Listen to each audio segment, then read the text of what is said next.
Glória a Deus. A paz do Senhor seja com a amada igreja. Amém. Irmãos, como os irmãos já sabem, estamos estudando este livro, que é O Espírito na Igreja, do Dr. Craig S. Keener. E tem sido uma bênção, como o pastor mencionou aqui agora, tem sido uma bênção em nossas vidas. E nós temos visto na igreja a manifestação do Espírito Santo do Senhor. E eis aí o que estamos estudando, né? A manifestação do Espírito Santo do Senhor na igreja. E isso é importantíssimo. Deixa eu só acender aqui. Isso é importantíssimo para que nós, como igreja, como pentecostais somos, possamos ter crescimento espiritual. Precisamos trabalhar e entender o Espírito Santo. Hoje vamos trabalhar um tópico que é bem interessante, tão quanto é importante, que é o Espírito e a salvação. E para começar a trabalhar com esse assunto, o Espírito e a salvação, eu quero convidar vocês a abrir a Bíblia de vocês em João, o livro de João, o Evangelho, capítulo 3, e vamos ler alguns versículos aqui a partir do primeiro. Obrigado, pastor. João 3, a partir do versículo 1, vamos ler aqui alguns versículos. Havia um fariseu chamado Nicodemos, uma autoridade entre os judeus. Ele veio a Jesus à noite e disse: Mestre, sabemos que ensinas da parte de Deus, pois ninguém que realizar os sinais miraculosos que está fazendo, se Deus não estiver com ele. Em resposta, Jesus declarou: Digo-lhe a verdade, ninguém pode ver o reino de Deus se não nascer de novo. Perguntou Nicodemos: Como alguém pode nascer sendo velho? É claro que não pode entrar pela segunda vez no ventre da sua mãe e nascer. Respondeu Jesus: Digo-lhe a verdade, ninguém pode entrar no reino de Deus se não nascer da água e do Espírito. Amém? Primeiro, quando falamos, já temos falado do Espírito, né?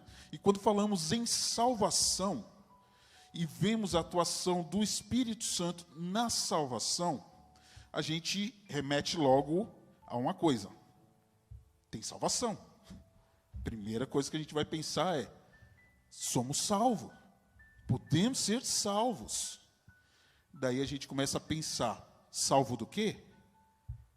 Salvo da transgressão, salvo do que foi feito lá no Éden, da condenação que temos naturalmente, porque já nascemos pecadores. E quando o Espírito Santo trabalha em nossa vida, a salvação acontece para que daí sejamos livres dessa transgressão que cometemos naturalmente. Só que daí Jesus começa ali um diálogo com Nicodemos. E talvez nessa ministração, se podemos dizer que teremos uma palavra-chave, essa palavra-chave talvez seja água. Guarde essa palavra, água. Mas Alex, você não estava falando do Espírito e a salvação? Mas guarde essa palavra, água. Porque vamos começar a ter a concepção de algumas coisas. Vamos falar primeiramente de purificação. E quando a gente pensa em água, a gente já pensa na purificação. Na concepção de Nicodemo, né, a ideia de nascer de novo não fazia sentido, né? A visão correta não fazia parte do entendimento dele, né? Provavelmente, a Bíblia não diz, mas por ele ser judeu, e Craig Keener até faz uma menção a isso, por ele ser judeu, ele provavelmente deve ter pensado, feito alguma relação no batismo judaico da época. E, pasmem, eu depois pesquisando algumas coisas, eu vi que até hoje é muito feito essa purificação, né? Que não é só um batismo. Porque naquela época era muito usado com as pessoas que se convertiam ao judaísmo. Tinha um batismo lá por imersão, né, que eles chamam de Tevila, ou Tevilá, não sei exatamente a pronúncia, como é que é essa pronúncia dessa palavra, no caso. Mas esse mergulho que eles davam, normalmente, num lugar, numa piscina, que se chamava Mikave, ou Mikavé. Não me cobrem pela pronúncia, não sei falar hebraico. Mas tinha esse lugar, e esse lugar existe até hoje, que não é um lugar numa cidade, nada, não, são construídas alguns poços, né? Não, que hoje em dia é chato a gente falar poço, né? O negócio é um ofurô, é uma banheira, né? Aquelas coisas chique. Hoje em dia, muito chique. E tem na comunidade judaica, nas sinagogas, existe isso. Eles fazem, e hoje em dia eles utilizam muito mais esse banho para purificação que se toma ali dentro, principalmente para as mulheres após o seu período menstrual, que é um momento de purificação no ritual judaico. Mas eles usam isso como um ritual, até hoje. Os homens costumam mais utilizar esse ritual quando, antes do Yom Kippur, né, naqueles feriados judaicos, que tem aquela semana do perdão, eles usam muito antes dos seus sábados, né, do Shabat, e eles têm esse costume. Por que eu estou frisando muito até hoje? Porque a gente vê até hoje muitos rituais sendo feitos, muitos rituais que estão presos a algumas pessoas. E são muitos rituais, e nesse momento não estou dizendo necessariamente desse ritual, mas são rituais que às vezes acabam nos distanciando da salvação, acabam nos distanciando do Espírito Santo de Deus. Em muitas igrejas, daí agora eu estou falando das igrejas evangélicas, nós temos pessoas presas em ritos, presas em rituais, presas em coisas que têm que acontecer daquela maneira, porque senão não faz sentido. Presa, aqui eu nunca vi isso, mas eu lembro que tinha gente que parava na porta da igreja e entrava somente com o pé direito. Chegava à porta da igreja, parava assim e entrava somente com o pé direito. E a gente começou a perceber e começou a dar risada, né? Porque por que aquele irmãozinho sempre para na frente da igreja? Tipo, não vem andando normalmente e de repente entra. Não, ele para. Ele para e só entrava com o pé direito. Porque aqui é a casa de Deus, nós temos que entrar com o pé direito. Essa era a colocação dele. Da onde tirou esse sentido, eu não sei. Mas são superstições. E muitas igrejas vão colocando rituais, igrejas principalmente dessas que trabalham mais a prosperidade, vão judaizando a igreja, né? Eles vão colocando vários rituais aí, do lenço, da vela, vão acompanhando a semana do Yom Kippur, vão colocando várias coisas aí que não tem a ver com a salvação. E o problema não é só eles colocarem isso, eles colocam muitas coisas como condições para a salvação, para condições para você ser resgatado. Então acabam menosprezando o que Cristo fez por nós na cruz, acabam menosprezando o que o Espírito Santo está fazendo em nós constantemente. E por isso eu digo que isso acaba deixando um pouco mais distante do Espírito Santo de Deus, consequentemente mais distante da salvação. Mas vamos voltar aqui ao pensamento de Nicodemos. Ele com certeza deve ter pensado nesse batismo, até porque quando tinha esse batismo na crença judaica, eles tinham um renascimento para a lei, não era um renascimento do Espírito, mas um renascimento para a lei. Essa pessoa começava a ser uma criança no andar, no caminhar da lei. Esse era o pensamento. Talvez Nicodemos tenha passado isso na cabeça dele.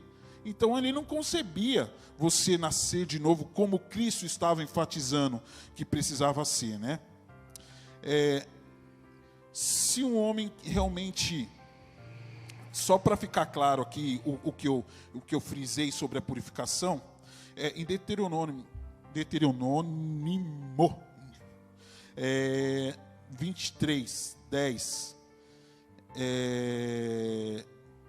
e 11, está escrito assim: se um de seus homens estiver impuro, devido à poluição noturna, ele terá que sair do acampamento, mas ao adentrar, ele se lavará, e ao pôr do sol poderá voltar ao acampamento.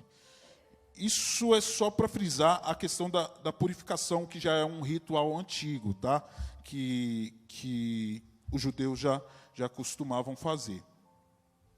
Mas o que vemos no livro de João, quando Jesus está falando ali no capítulo 3, versículo 5, né? Se levarmos ao grego as palavras, a tradução do grego, né? Nós vamos ver que temos os termos utilizados para espírito e água, eles estão regidos pela mesma preposição. Então, isso daí pode trazer o sentido, que é o que eu quero falar aqui.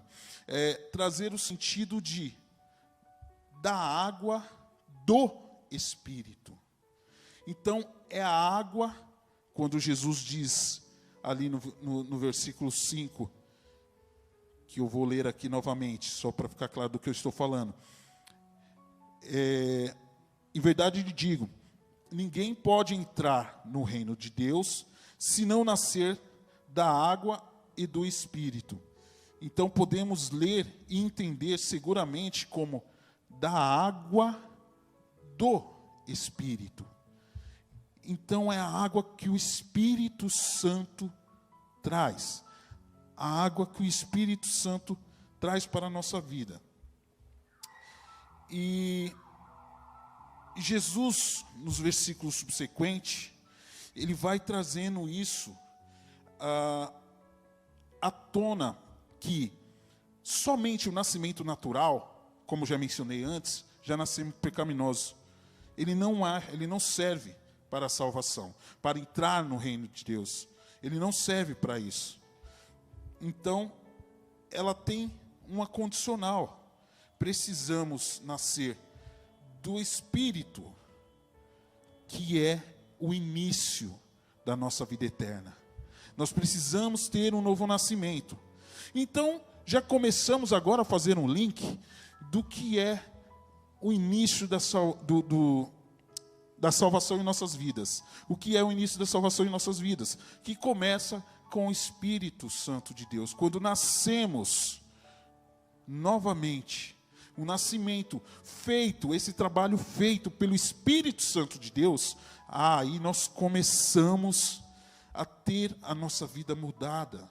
Porque se lemos, estávamos no capítulo 3, e se formos lendo, Deus vai dizer o que o Espírito vai trazendo e nos convence do pecado, nos convence de que estamos errados, nos convence de que precisamos crer para ser salvo. E a gente vai chegando no versículo chave de todo cristão, que é João 3,16, esse mesmo capítulo, que todo mundo sabe qual é, porque já estamos aqui várias vezes. Então, quando nós cremos em Jesus, não cremos somente porque, olha, achei legal. Não, é porque o Espírito Santo do Senhor nos convence disso. E aí está o trabalho do Espírito Santo do Senhor em nossas vidas. Então, nesse batismo, quando somos batizados, não somos batizados, não devemos ser só batizados com água, devemos nascer de novo, nascer da água do Espírito. E, com certeza, deixa eu ver se eu anotei. Essa água que traz a purificação, quando Jesus afirma a Nicodemos, ele também nos faz lembrar das profecias de Ezequiel 36, que está escrito assim: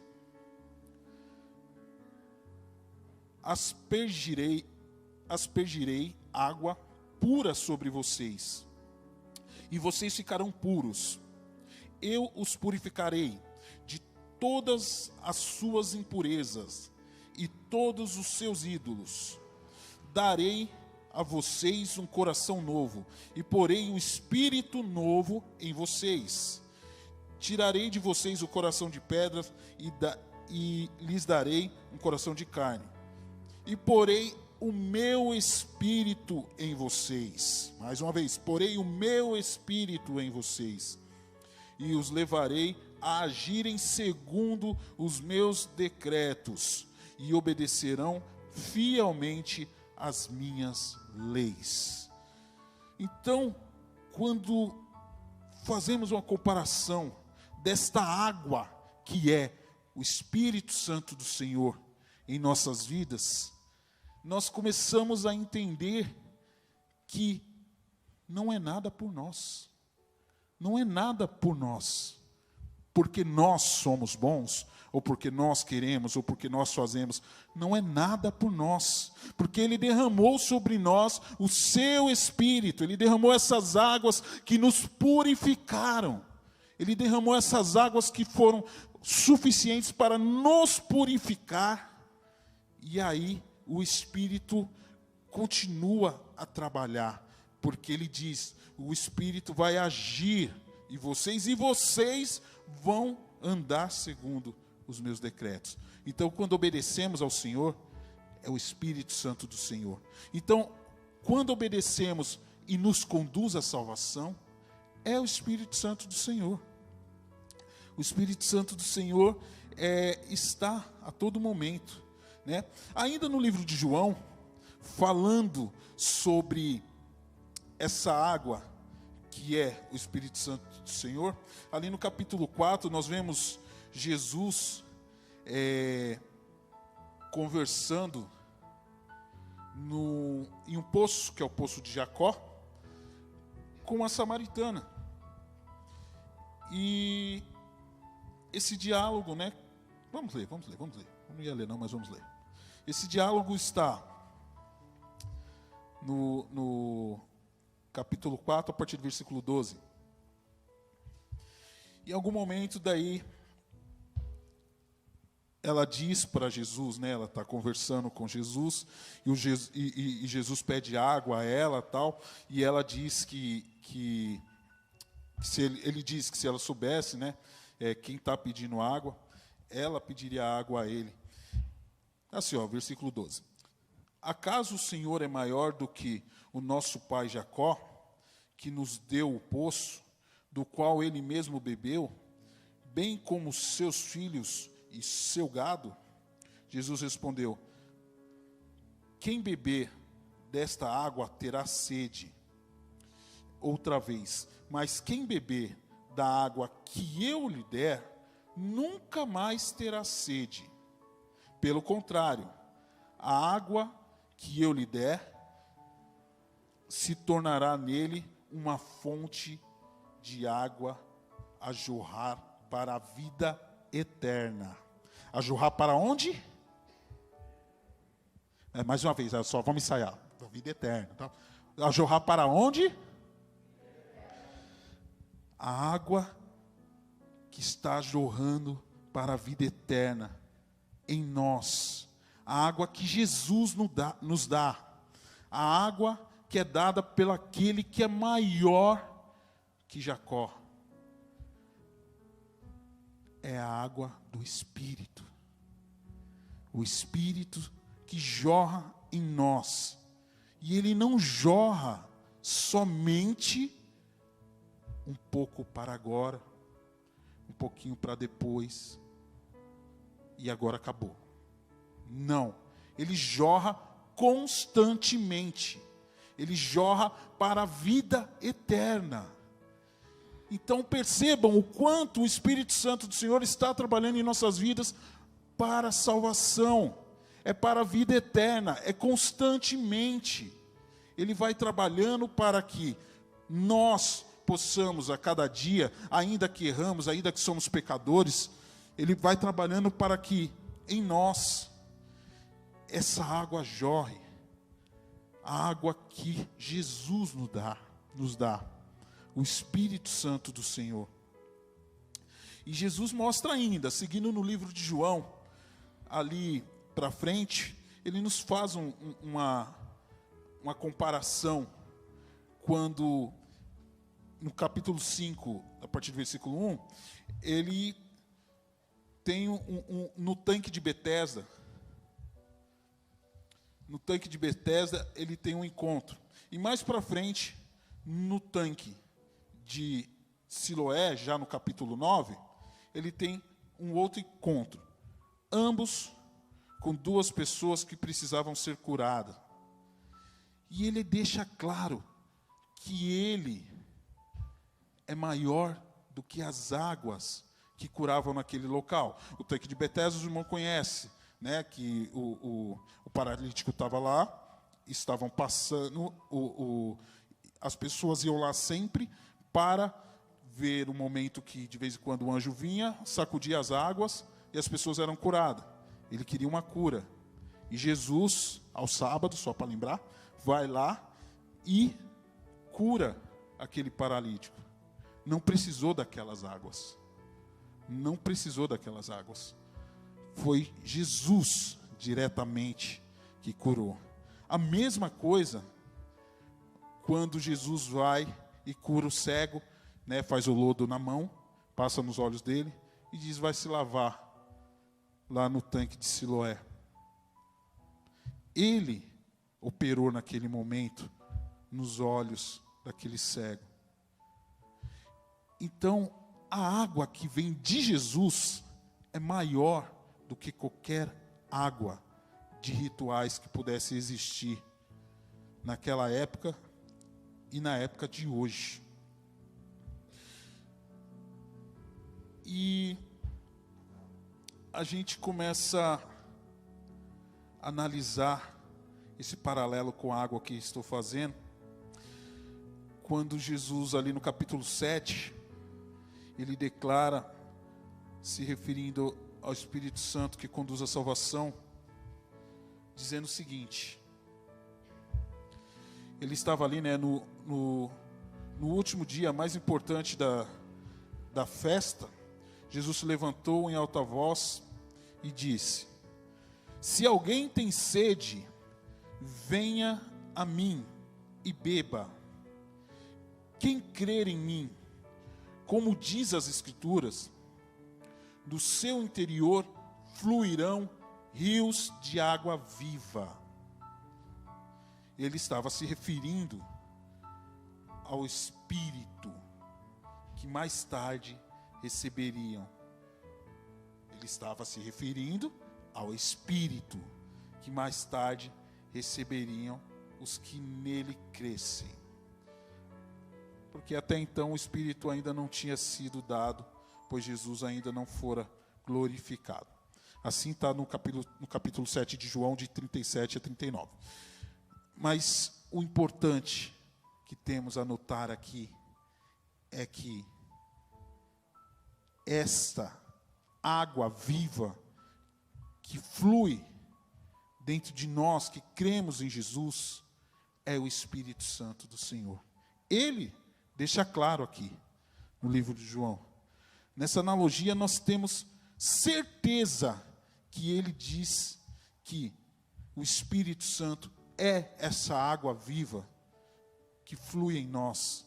Mas agora o que nós fazemos para manter essa água fluindo em nós? O que nós temos feito para manter essa água constantemente agitadas em nossos corações? Como nós temos alimentado, não sei se a colocação seria essa, alimentado, mas como nós temos deixado esse rio correndo em nós. Esse tem que ser o nosso pensamento, porque imagine que temos aqui, essa parte da frente, um rio, e esse rio flui de dentro de nós. Nós podemos deixar esse rio fluindo continuamente, ou às vezes nós podemos abrir uma brecha para que esse rio seja desviado e faça uma curva. Isso é possível. Isso é possível porque o Espírito Santo do Senhor quer trabalhar em nós constantemente. E se você pensa um pouco diferente de que salvo uma vez, salvo para sempre, esquece, porque o inferno também está aí ao lado. Eu não vou entrar muito no detalhe desse batismo, mas eu gostaria de ler um texto. Não vou entrar muito no detalhe porque vai ser o próximo assunto, já estou dando spoiler do tema da próxima semana. Mas eu quero ler em Mateus, capítulo 3, versículo... Vamos ler a partir do versículo 7. Quando viu que muitos fariseus e saduceus vinham para ele, estavam batizando... Não, peraí que eu li errado, perdão. Vamos lá, capítulo 7 novamente. Desculpa, capítulo 3, versículo 7. Quando viu que muitos fariseus e saduceus vinham para onde ele estava batizando, disse-lhes: raça de víboras, quem lhes deu a ideia de fugir da ira que se aproxima? Deem fruto que mostre o arrependimento. Não pensem que vocês podem dizer a si mesmo: Abraão é nosso pai, pois eu lhes digo que destas pedras Deus pode fazer surgir filhos a Abraão. O machado já está posto à raiz da árvore, e toda árvore que não der bom fruto será cortada e lançada ao fogo.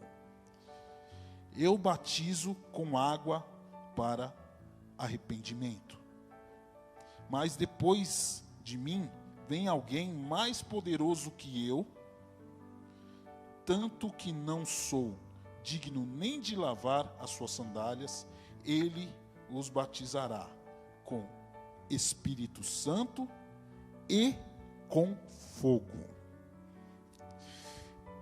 Nesse texto, a gente tem absoluta certeza que João Batista está falando sobre arrependimento. Ele já inicia dizendo: raça de víboras, quem vos livrará, da ira vindoura? E ele diz, deem bons frutos de arrependimento. E ele termina ali essa frase dizendo que virá aquele que é maior que ele, que batiza com o Espírito Santo e com fogo. Algumas pessoas entendem esse fogo como uma coisa boa. Ele batiza com o Espírito Santo, como realmente batiza, e com fogo, que é o fogo do Espírito, que as pessoas costumam olhar e trazer isso. Mas não é isso que o texto está dizendo. Esse fogo é o mesmo fogo que ele diz um pouquinho antes, em alguns versículos antes, dizendo que a raiz seria lançada, cortada e lançada ao fogo. Esse fogo é o fogo do inferno. E por que eu estou mencionando isso? Porque se nós temos o Espírito Santo que nos conduz à salvação, se nós vacilarmos, nós podemos ir também para o inferno. Nós podemos deixar tudo que o Senhor já está preparado para nós, tudo que o Senhor já deixou preparado para nós, e trocar isso por momentos aqui da terra. Sabe qual que é a maior, na minha concepção, a maior dificuldade do crente? É ele entender que ele não é desse mundo. Que ele não foi feito para ficar eternamente nesse mundo. Nós vamos passar por esse mundo. Mas o Senhor Deus, através do seu Filho Jesus, já preparou algo melhor, que nós nem conseguimos consentir ou entender, que esse mundo. Ele já preparou algo melhor para nós, muito melhor do que esse mundo. E nós temos a dificuldade de entender que nós não somos desse mundo. Nós não somos, isso tudo que estamos vivendo é passageiro. Beleza, vamos ter um namoro, está certo? Desculpa, está errado? Não está. Normal você ter um namoro. Casar, beleza, está certo. Está certo, temos a nossa família. Só que nós estamos aqui somente vivendo o momento desta água que flui em nós. Nós estamos aqui para aproveitar o momento desta água que flui em nós, para darmos frutos, porque você já percebeu que a água é o principal elemento para que a maioria das árvores deem fruto? Vocês já perceberam que a água é o principal elemento? Então, durante todo o processo da salvação, nós temos o Espírito Santo nos impulsionando a dar fruto. Mas é só para este momento que estamos aqui e não somos daqui. Nós não vamos viver aqui eternamente. Nós temos perdido algumas pessoas, familiares, conhecidos, parentes, enfim, temos perdido algumas pessoas. E queira Deus que todas essas pessoas possam estar salvos, porque tenho certeza que nesse momento estão no seu descanso para estar na glória com Cristo. Eu tenho certeza que se a pessoa que levou a sua vida íntegra, a sua vida com Cristo, ela não tem o que temer a morte. A morte faz parte da nossa vida. A morte faz parte do nosso processo natural, né? Nascer, crescer e morrer. Esse é o nosso processo natural. Nós não temos uma vida eterna aqui. A nossa vida eterna é com Cristo. Ou não. Depende de nós. A vida eterna vai existir. Com Cristo ou sem Ele. Mas posso dizer que com certeza, sem Ele é bem pior. Então, que possamos olhar como o Espírito Santo que já está em nós, o Espírito Santo que já está operando em nossa vida, como este Espírito Santo está, aliás, como nós estamos deixando esse Espírito Santo trabalhar em nossa vida. Porque nós que atrapalhamos às vezes a obra do Espírito Santo, que não ouvimos, que não estamos sensíveis, que não estamos dispostos, não estamos abertos. Queremos muito mais satisfazer a nossa vontade do que a vontade de Deus. Queremos muito mais satisfazer o que nós queremos do que o que o Espírito Santo quer. Muitas vezes deixamos de lado, ou às vezes quase que falamos assim, ó, Espírito Santo, baixa a bola aí, deixa que eu conduzo aqui. Muitas vezes agimos dessa maneira. Nós precisamos olhar se estamos errando, se estamos fazendo algo diferente, se estamos colocando alguma barreira para que a água não flua em nós, para que o Espírito Santo não continue a fluir em nós. Então, que possamos olhar isso, possamos ver e desejar cada vez mais o Espírito Santo do Senhor em nossas vidas. Possamos desejar cada vez mais o Espírito Santo inundando o nosso ser. Realmente o Espírito Santo vindo e enchendo a cada um de nós, como realmente queremos que seja em nossa vida. Não só como igreja, mas como pessoas de Cristo. Aonde quer que estejamos, sejamos pessoas cheias, inundadas pela água do Espírito Santo que corre em nós, porque Jesus já atestou isso, Ele já atestou isso, Ele já fez com que, já nos deu para que tenhamos esse Espírito Santo, e esse Espírito Santo jorre em nós, e não jorre de maneira vã, mas que possamos aproveitar, porque esse trabalho todo que Ele está fazendo é o trabalho que vai nos conduzir à salvação, é o trabalho que vai nos levar à salvação, é o trabalho que vai nos garantir a salvação. Amém? Curva a sua cabeça.